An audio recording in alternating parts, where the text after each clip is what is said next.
Hello दर्शकवृन्द सन्चै हुनुहुन्छ? Unboxing लिएर आएको छु होइन तपाईँहरूसँग। अनि यो मोबाइलको चाहिँ होइन, अर्को मसँग भएको मोबाइल भनेको चाहिँ यो हो। यो चाहिँ A12 हो, ग्यालेक्सी A12 है।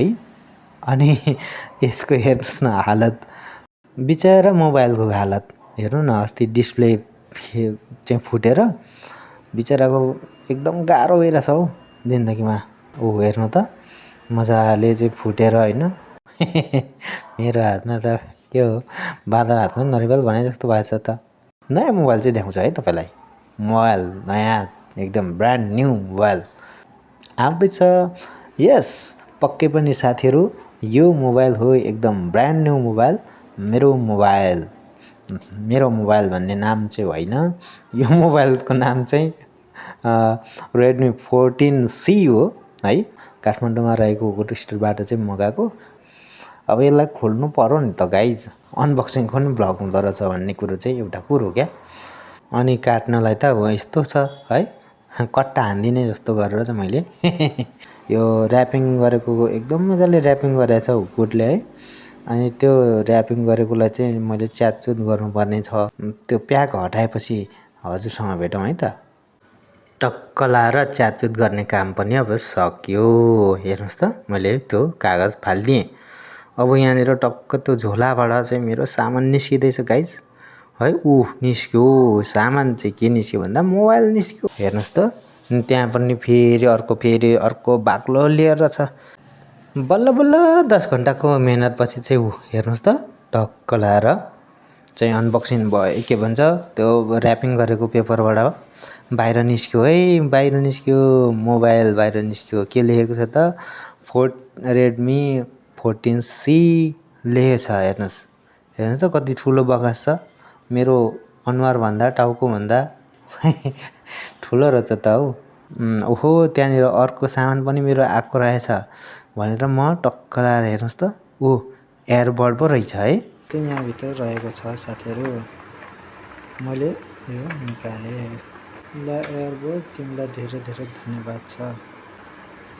टक्क आयो नि त। चार्जरको लागि यस्तो खालको टाइप सी नै फ्याँकेको रहेछ।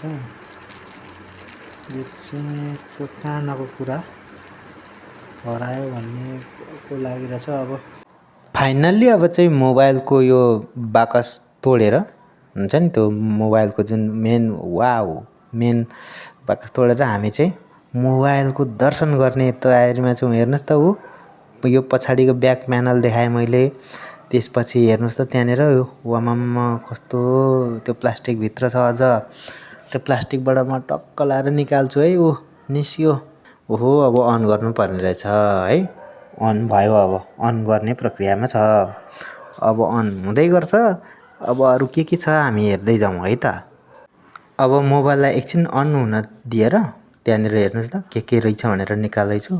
ओहो, त्योनिर टक्क पेपर वर्कहरू, त्यो के हो प्लास्टिकमा त उयो पो रहेछ त। त्यो के भन्छ, त्यो मोबाइलको बोक्रो हुन्छ नि, खोल। त्यो मोबाइलको प्लास्टिकको खोल लगाइदिन्छु म। एकछिन मोबाइललाई साइडमा राखेर अब अरू के हेरौँ त। त्यहाँनिर टक्क लाएर म यसो ढल्काएर हेराउँछु क्यामेरातिर। अनि त्यहाँ के देखिन्छ भने पेपर वर्कको त सक्यो। त्यो के अरे चार्जरको टाउको छ, 35 वाटको चार्जर रे होइन, तर 18 वाट मात्रै सपोर्ट गर्छ अरे। अनि टाइप सी केबल रहेछ है। कहाँ गएछ सिम इजेक्टर भन्दै खोज्छु। यसो अघि निकालेको कागजहरू खोजेर हेर्छु त त्यहाँनिर पो देख्छु त म त है। टक्क लाएर त्यहाँ सिउरेर राखेको रहेछ। यतिन्जेलसम्म त मोबाइल अन भइसकेछ है। अनि यसो गरेको त्यहाँ सेटअप गर्नुपर्ने रहेछ। अब बाँकी सेटअप गर्ने भनेर लागेँ। झन्डै आधी घन्टा जति लाग्यो होला। बल्ल खोलो, टक्क लाएर त्यो पनि घुमेकै छ है। अनि अब त्यो टक्क होम स्क्रिनमा आयो खुलेपछि होइन। त्यसपछि अब यसलाई के गर्ने त, अब यो देखाइहाल्यो। अनि त्यसको चाहिँ ब्याक प्यानल चाहिँ यसको यो के भन्छ, यो हरियो कलरको छ। अनि प्लस यो लेदर ब्याग छ क्या, लेदरको छाम्दाखेरि त्यो पर्स बोए जस्तो टाइपको फिल हुन्छ पछाडिपट्टि होइन।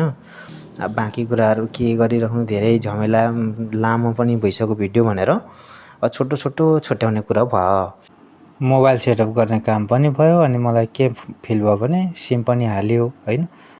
नयाँ मोबाइलबाट पहिलो कल चाहिँ मम्मीलाई गरौँ न त भनेर मैले चाहिँ मम्मीलाई के भन्छ सिममा पहिला कल गरेर अनि अनलाइन आइस्यो भनेर फोन गरेँ।